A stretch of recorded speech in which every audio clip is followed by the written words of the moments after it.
दादा रे चुपचाप रह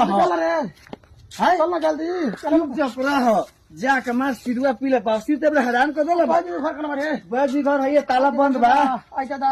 ए बाबूआ जी भैया बाजी घर ये हो हाँ ये हमरे घर है कहां बानू वहां के हमारे पापा जी गल बन जोड़ी लिया है तनी बोलाई नहीं है के बॉसी बड़ा हैरान कइले 2 मिनट रुक जाइए हम बुला तनी बोला के लिए चल ना जल्दी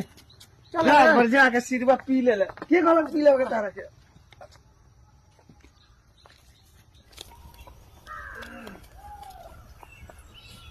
ए पापा जी का हो 2 आदमी आइल बे के बहुत सीरियस में बड़न चल दवाई देवे के बा का भइल बा बाबा सिर का कोस के जाग गइल बा तो एगो काम ना कर बवासीर के दवाइया तो एनिया से काट के हम देम जी। जा ना बुला लिया कहो यहाँ में चली लो आगे यहाँ से जड़िया दे देम कुड़ बुला के लियाई? हाँ जा बुला के लिया जल्दी आओ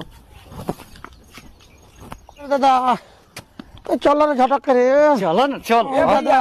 हाँ पापा जी दादा तनी चली ना चली आई दादा चली आई दादा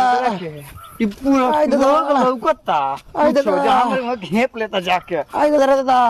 चल ना जल्दी चलो ना चलता आई दादा आई दादा आई दादा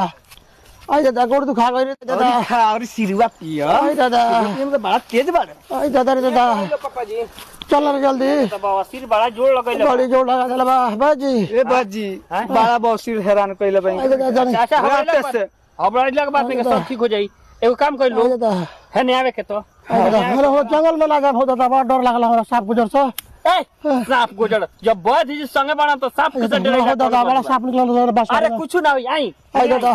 चल ना टप जल्दी इतना दुख बा आई दादा दादा टप जल्दी आई दादा दादा हम आई जे दादा। बात नहीं आई और सारा दुख खत्म कर दे आई दादा आई दादा आई